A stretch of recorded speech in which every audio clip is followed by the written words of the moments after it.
नमस्कार, स्वागत है आपका GBN 24 न्यूज में। मैं हूं आपके साथ में आस्था चौहान। आइए खबरों की शुरुआत करते हैं।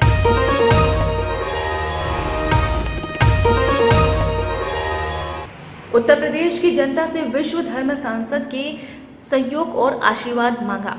प्रेस वार्ता में सरस्वती जी ने कहा, हिंदुओं से अधिक बच्चे पैदा करने की अपील। लखनऊ के हिंदू संगठन ने यति नरसिंहानंद सरस्वती के द्वारा धर्म रक्षा के कार्यों के लिए फूल और फूलमाला द्वारा उनका सम्मान किया।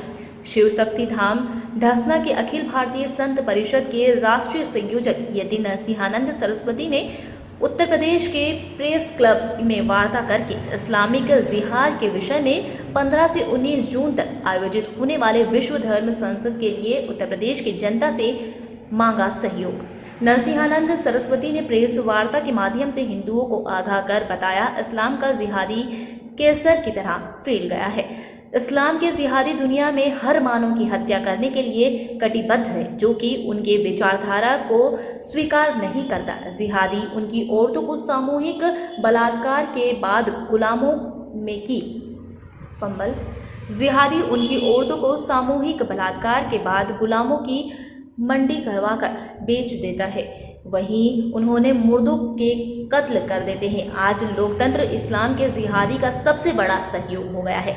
जनसंख्या बहुत तेजी से बढ़ रही है। नरसिंह आनंद जी यही नहीं रुके, बल्कि उन्होंने 2029 में मुसलमानों की सरकार बनने तक की नसीहत दे डाली। उन्होंने कहा, सनातन को मानने वाले पिछले 14 साल में इस्लाम के जिहादी में से सबसे नसीहत शिकार है। मुसलमान जनसंख्या महाविनाश की ओर धकेल दिया है। निश्चित हो चुका है, केवल 2029 में भारत का प्रधानमंत्री मुसलमान होगा। प्रधानमंत्री को मुसलमान बनने के लिए केवल 20 सालों में इस्लाम के जिहादी लगभग 40% हिंदुओं का कत्ल करेगा। इसे 50% हिंदू धर्म परिवर्तन कर लेंगे और बचे हुए 10% हिंदू शरणार्थियों शिविरों और विदेशों में रह जाएंगे। सनातन धर्म के विनाश के साथ ही संपूर्ण मानवता का विनाश भी निश्चित हो जाएगा। याद की सच्चाई को समझ सके कि विश्व धर्म संसद इसी महान उद्देश्य के लिए बुलाया जा रहा है। विश्व धर्म संसद के माध्यम से हम पूरी दुनिया को इस्लाम की सच्चाई बताकर मानवता की सबसे बड़ी सेवा करेंगे। जगत गुरु शंकराचार्य जी सहित सभी प्रतिष्ठित सनातनी धर्म गुरुओं का आशीर्वाद मांगने के लिए निकलते हैं। संतों के आशीर्वाद से विश्व धर्म संसद विश्व इतिहास की एक अलौकिक घटना बन सकती है, जहां से संपूर्ण मानवता का इतिहास एक नई करवट लेगा और एक सराहनीय पहल है, जिसका संपूर्ण हिंदुओं को आह्वान करते हुए मुसलमानों से अधिक हिंदू बच्चा पैदा करें और अपने अस्तित्व की रक्षा करने में योगदान का आह्वान करें। कोई UN टाइप की कोई संस्था होगी जिसके शरणार्थी शिविरों में रहेंगे और इतना बड़ा कत्लेआम होने से पहले जो हिंदुओं की दुर्गति होगी वो अभूतपूर्व होगी। और आज जितने भी राजनीतिक दल हैं उसमें कोई मुझे राजनीतिक दल ऐसा नहीं दिखाई देता जिसकी इच्छा शक्ति आज इस महाविनाश को रोकने की हो। तो मैं सारे हिंदुओं से ये कहना चाहता हूं कि अपने बच्चों के भविष्य को किसी नेता के भरोसे मत छोड़ देना भाई। अपने बच्चों के भविष्य को किसी नेता के भरोसे मत छोड़ देना। हिंदुओं, ज्यादा से ज्यादा बच्चे पैदा करो, ज्यादा से ज्यादा बच्चे पैदा करो और इस लायक अपने बच्चों को बनाओ कि वो कल अपने अस्तित्व की रक्षा कर सके। देश की और धर्म की रक्षा तो हिंदू कर नहीं पाया। पिछले 1400 साल से लगातार हमारी बहन बेटियों की मंडी लग रही है। अंग्रेज यदि इस देश में नहीं आया होता तो शायद हम सभी लोग हिंदू के रूप में अपना अस्तित्व खो चुके होते। तो मेरा आप सभी से ही अनुरोध है कि सभी लोग हिंदू, जहां तक भी मेरी आवाज पहुंचे, ज्यादा से ज्यादा बच्चे पैदा करें और अपने बच्चों को धर्म सिखाएं और लड़ने के लायक बनाएं ताकि वो अपने अस्तित्व को बचा सकेंगे। एक बात तो ये है। और दूसरी बात ये है कि 15, 16, 17, 18 और 19 दिसंबर को हम लोग हरिद्वार में इस्लाम के जिहाद को लेकर विश्व धर्म संसद आयोजित कर रहे हैं।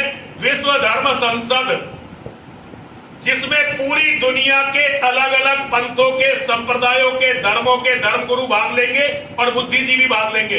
मुझे लगता है कि पूरी दुनिया में शायद ही कोई इस्लाम को छोड़कर, मुसलमानों को छोड़कर, मुझे नहीं लगता कि दुनिया में शायद कोई ऐसा देश होगा जिसका प्रतिनिधि इस विश्व धर्म संसद में नहीं आएगा। और ये विश्व धर्म संसद हरिद्वार में होनी है। इस विश्व धर्म संसद के लिए समर्थन मांगने के लिए, सहयोग मांगने के लिए मैं निकला हुआ हूं।